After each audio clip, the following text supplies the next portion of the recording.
Good day, everyone. Good morning, or good afternoon, or good evening. We're here to present radix sort algorithm. Uh, Sorting is something we do all the time, whether we're organizing books, arranging playlists, or ranking exam score. But have you ever wondered how computers sort huge files of data in just a second? That's where sorting algorithm comes in. And today, we're zooming in one of the most unique and fascinating ones, erratic sort. So let's say we're sorting through a pile of exam scores. Erratic sort is like a step-by-step sorting assistant who says, "All right, let's start with the smallest detail, the ones place, and group the scores by their last digit first, then move on the top to tens place, and finally in hundred place." It doesn't compare scores directly in like other sorting as algorithm or sorting methods. It just organizes them systematically by looking at one digit at a time. That's what radix sort do. Imagine that you have this organized pile of a student's ID cards and you want them to be organized. You look at the last digit and sort according to the first. Those ending in zero go here and those in one go there, and so on. Then you collect them all and sort again. But this time, by the second to last digit, you continue this until you have examined every digit and every card. At the end, the cards immaculately sorted. The radix sort does this does this the same thing, but for numbers of strings. Next is we have a quick sort or quick sort would compare the IDs head to head, asking is this one bigger or smaller than one. The radix sort doesn't ask those questions. It looks instead at the structure digit by digit. It's like saying, let's look at the ones column first, then the tens, and then the hundreds. It also stable, which means if two IDs are the same point, it will stay it will stay in the same order as they started out in. So it's suppose you collect in the DMT and you are sorting license plates. Um, they are fixed. They are fixed by length but contain a mix of letters and numbers, right? So radix sort is ideal because you can decompose it into steps easily. Group plus digit, gr- um, group by last digit or letter than second to last, and so forth.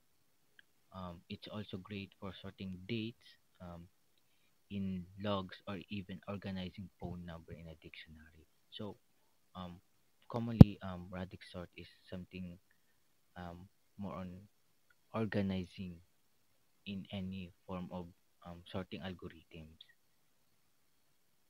And if you want to clearly more about radix sort, um, here is my classmate will give you the real life sorting example problem.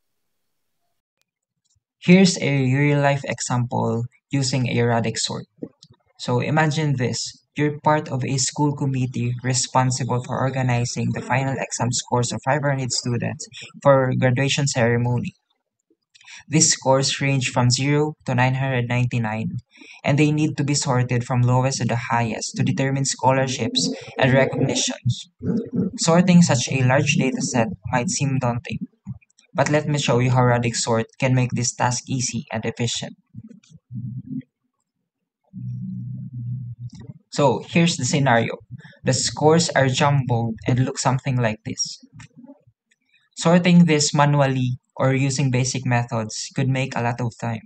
Instead, we can use Radix Sort, which organizes the data step by step on one digit at a time.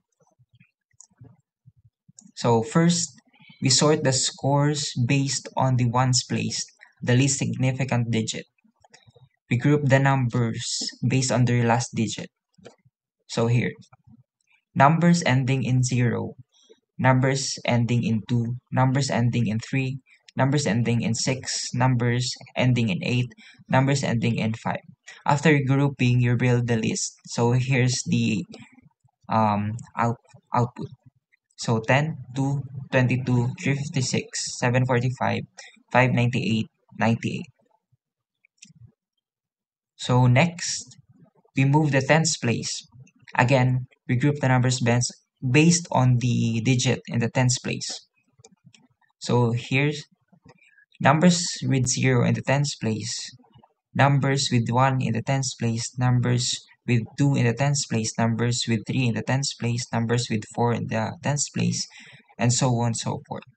So here's the updated result: 2, 10, 22, 356, 745, 98, 598. So finally, we sorted by the hundreds place, the most significant digit. We group the scores like this: numbers with 10, with 0 in the hundreds place, numbers with 3 in the hundreds place, numbers with 5 in the hundreds place, numbers with 7 in the hundreds place. So here's the updated result: 2, 10, 22, 98, 356, 90, 598, 745. And now for the code of Radix sort. This part of the code is this function sorts the array based on the digit at the specific place value. And this loop calculates the frequency of each digit at the current place value.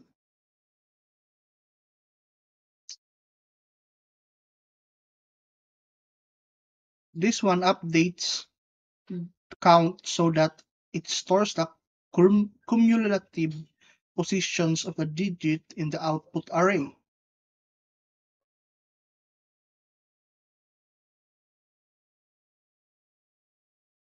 This one builds the output array by placing elements in their sorted position.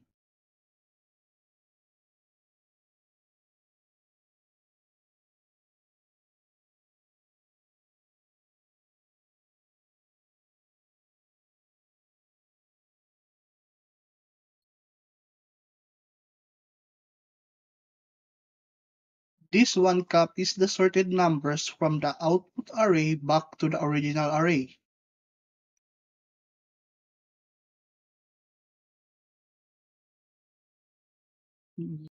Function implements radix sort by repeatedly calling counting sort for each digit.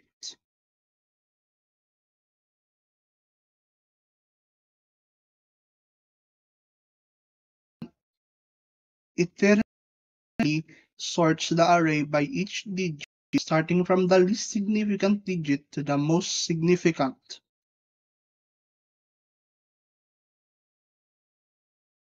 In the example usage, the input array exam score contains the unsorted integer and output after. Let's understand more about the code. So there are two necessary import modules in the code. The import random, which used to generate random numbers for creating test arrays, and import time to use to measure the execution time for sorting algorithm. For sorting algorithms, let's first start with the counting sort. So the purpose of it is efficiently sorts integers with a specific range. It works by counting the frequency of each digit in a particular place value, example ones, tens, hundreds. It also calculates the cumulative frequency to determine the final position of each digit in a sorted array. It places elements in the output arrays based on their calculated position. It also copies the sorted elements from the output array back to the original array. For radix sort, the purpose of radix sorts is by to sorts integers by repeatedly applying a stable sorting algorithm like counting sorts to each digit. So how does it work?